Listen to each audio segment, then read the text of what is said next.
You're watching an EQ Life broadcast brought to you by Saddleworld and John Deere.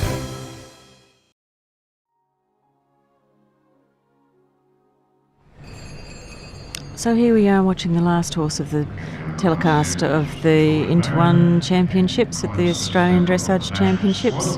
This class sponsored by Mulawa Performance Horses. And our transmission today is sponsored kindly by Saddleworld and John Deere. And here we see I think the class leader, Torven Berg, is he coming first on his other horse? Yep, he's winning on Lorizaz at the moment. Second, Rabali Razmataz. And now Tor's coming into the ring on this lovely mare, Donna Bonita. She's by Don Bosco. She's a German import, registered Hanoverian.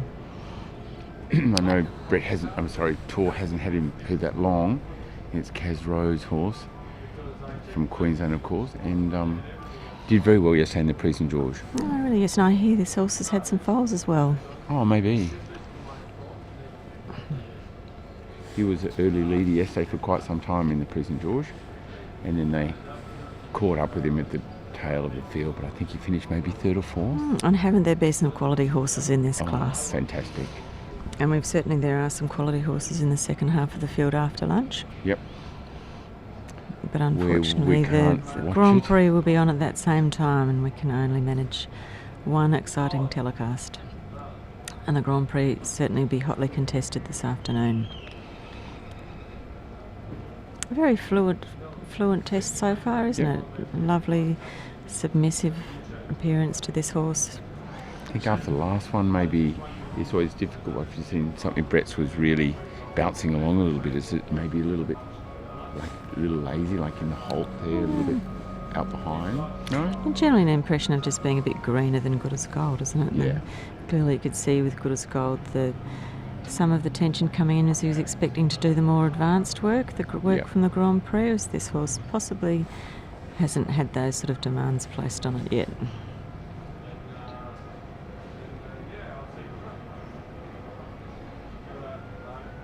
Unfortunately missed the Prix St George. She was on early in the draw, which isn't so good for, I think, the earlier horse in the Prix St George. Maybe got to be really special to get the big marks early on. Do you think that's right, Roger? Yeah, it's always difficult, but you're a judge, so you would know. I think a little none bit. of us like to draw first, that's for sure. No. But I think maybe I know Tor was very excited with his performance yesterday.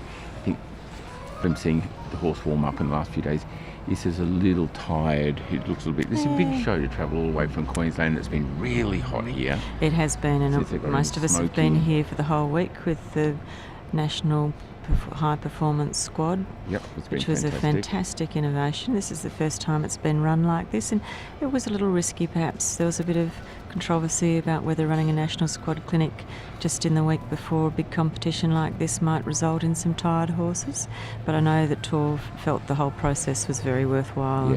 Really enjoyed his lessons with Danish coaches Bjorn Ellefsen and Lorna Jorgensen, who has come to coach us all on this occasion. It's been really terrific, really exciting thing to be a part of.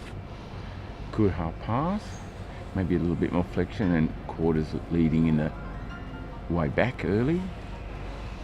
Yeah, the changeover's quite hard, managing all the things you have to manage. Finishing off the half pass, setting up the next flying change, setting up the next half pass. There's an awful lot going on. I think this just lacks a little bit of the fluency, maybe, for the really big marks, but still a little more uphill feeling. A bit more uphill is really the impression that I get that she needs to be developing on for the high marks that she's going to be getting in the future, no doubt. Yep.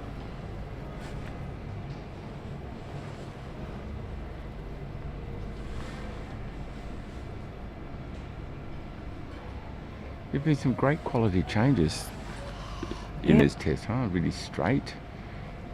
Whoops, that wasn't added extra. Slightly unscheduled. Not to worry. Doesn't get you bonus marks, unfortunately. No, but she's very willing. She's just trying to think about what it is that he wants. I don't think that was a mistake out of dishonesty. No. It was just an honest mistake. Mistakes happen. Again, you were talking earlier about the head a little bit in the collection. If the ears going up and down, maybe there could be a little bit of balance, a little bit more engaged and collected. And I think in the pirouette you sort of saw that. So there's so many different qualities we look at in this pirouette, aren't there, Roger? Yeah. We want the rhythm of the canter to stay true. We want the rhythm between each canter stride same. We need some bend. We're looking at the size of the pirouette. We're looking at the entry in and the depart. Yep. It's an awful lot of ways that you can lose the marks in these pirouettes. Then again, I think there is, but then as a judge, I think it's very important to just look at the overall impression and trust your feeling rather than getting obsessed about looking at the flexion or looking at the hind leg. If you do that, you miss something else. So it's important not to get obsessed about one thing. And they look like they were on a really good way, and they were well balanced. And a lovely line of twos and an accurate transition back to trot. Yep. We've seen a couple of horses struggle with that transition to trot, and it's a It's whole not mark easy, for that transition to trot. It's It should be easy. Yes. We do it in the baby horses Should forever. be easy. Trouble is when you're forever trying to collect them, they think that it's more and more collection. I often think you're going to do a pirouette canter. Yeah. Well done. So that was Donna Bonita, a really good horse. Super combination for Tor, who's already probably on a bit of a high from having Laurie Zaz in the lead of this competition. And as we say, this is the last one of this scheduled session. We move from here to the outdoor arena up the top of this fantastic venue where the Sydney Olympics were held and the hallowed ground where the Grand Prix for the Olympics was.